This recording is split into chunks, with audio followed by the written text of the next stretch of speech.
Hello everyone, welcome to my channel Kranti Nari. मैं हूं अनुष्का और यहाँ आपको मिलेगी हिस्ट्री, पॉलिटिक्स, लिटरेचर और कुछ ऐसी पावरफुल पर्सनालिटीज के बारे में कुछ ऐसे फैक्ट्स जो आपको सोसाइटी की सच्चाई दिखाएंगे, जो सिर्फ आपको फैक्ट्स नहीं बल्कि सोचने पर मजबूर करेंगे।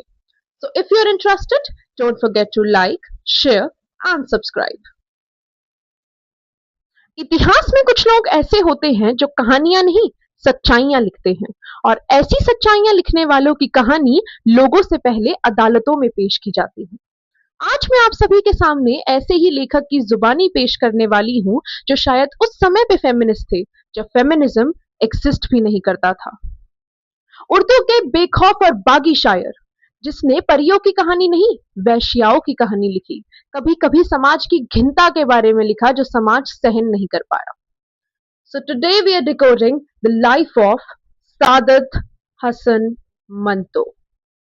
अगर आप मेरी कहानी को बर्दाश्त नहीं कर सकते तो इसका मतलब यह है कि इस जमाना ही नाकाबिले बर्दाश्त है। 1912 के लुधियाना में पैदा हुए मंतो शुरू से ही पढ़ाई में ध्यान नहीं देते थे। अपनी पहली स्कूलिंग अमृतसर से पूरी करने के बाद वह हिंदू महासभा कॉलेज में एडमिशन लेते हैं। डिग्री को बीच में ही छोड़ देते हैं पढ़ाई में ध्यान ना लगने के कारण, जिसके बाद वो अब्दुल बीर अलीग से मिलते हैं। अब्दुल बीर अलीग उनकी जिंदगी का एक बहुत ही महत्वपूर्ण हिस्सा है, क्योंकि वो उनका ध्यान लिटरेचर और राइटिंग में ढालते हैं। कहाँ वो संस्कृत जैसे सब्जेक्ट्स में फेल हुआ करते थे और कहाँ वो उसी के एक महान लेखक बनते हैं। ये सफर आसान नहीं, रोमांचक था। अपने शुरुआती दौर में वो इंग्लिश वर्क्स को उर्दू में ट्रांसलेट किया करते थे और उसी के साथ धीरे धीरे उन्होंने जमाने को बहुत ही नजदीकी से परखना शुरू कर दिया।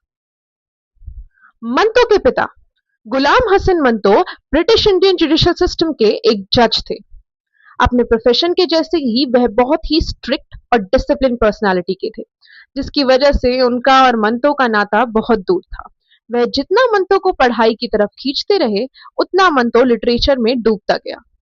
मंतो के पिता उनसे बड़े ही निराश थे और इन्हीं निराशा ने एक दूरियां खड़ी कर दी। पिता और बेटे की दूरियां उनकी पोइट्रीज में साफ दिखती हैं।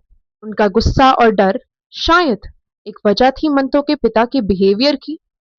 वही मंतो की माता एक बहुत ही इमोशनल और सेंसिटिव लेडी थी, जो मंतो को उन शुरुआती दौर में समझती थी जब उनको कोई नहीं समझा करता था। मंतो की माँ उनके लिए हमेशा एक इमोशनल सपोर्ट बन के खड़ी रहती थी और शायद उनका भोलापन ही मंतो की मार्जिनलाइज्ड और वीक स्टोरीज में दिखा करता है। मंतो ने शुरुआती दौर में फिल्म इंडस्ट्री में भी काम किया। Script writer, dialogue writer, film writer और कभी-कभी अन्य रोल निभाकर उन्होंने फिल्म इंडस्ट्री में काम किया। बॉम्बे टॉकीज जैसी कंपनी से उनके बहुत अच्छे कॉन्टैक्ट थे, लेकिन फिर भी उनके काम में एक स्टेबिलिटी नहीं थी, जिसकी वजह से इनकम प्रॉब्लम्स आने लग गई। इसी वजह से उनकी पोइट्री में ये तन्हाई साफ दिखती है। उनकी फ्रस्ट्रेशन शहरी लाइफ को लेकर के, अकेलेपन को लेकर के और कैसे शहर में आने के बाद सब अकेले हो जाते हैं, इसको लेकर के। 1939 में मंतो सोफिया से शादी करते हैं, जिस शादी में प्यार से ज्यादा पेशेंस और रिस्पेक्ट थी। मंतो अपनी बीवी से बेहद प्यार किया करते थे, लेकिन वहीं हर परेशानियां तो आती ही हैं। शादी बेहद ही खूबसूरत थी और साफिया ही एक ऐसी लड़की थी जो उनके पैशन और कंपैशन को बहुत ही अच्छे से समझती थी। साथ में बैठ के कहानियां जोड़ना और बातें करना उनका रोज का काम हुआ करता था।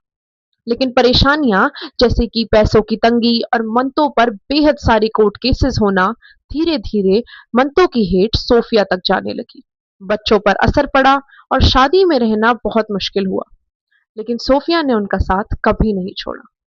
जाती है आजादी और पार्टीशन के टाइम की, एक जगह जश्न और एक जगह दुख। मंतो को जितना आजादी की खुशी थी उतनी पार्टीशन का दर्द था। मंतो के पूरे फिल्म इंडस्ट्री में कई दोस्त थे, हर कम्युनिटी से। वो उस समय मुंबई में ही रहा करते थे। अब धीरे धीरे टेंशन्स और कॉन्फ्लिक्ट्स इतने बढ़ने लग गए कि मंतो को भी फोर्सफुली पाकिस्तान जाना पड़ा। इस पार्टीशन का दुख, इस वायलेंस की टेंशन उनकी कहानियों में दिखती है, जैसे कि तोबा टेक सिंह, खोल दो और ठंडा गोश्त। ये कुछ ऐसी कहानियां थी जिन्होंने हरदम मचा दिया था पार्टीशन के टाइम पर।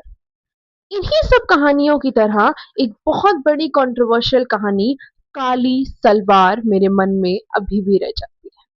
वो कहानी जिसको भयंकर बैकलैश मिला, लेकिन मंतो ने उसमें कुछ बड़ी बात नहीं कही थी, बल्कि सुल्ताना की जिंदगी दिखाई थी।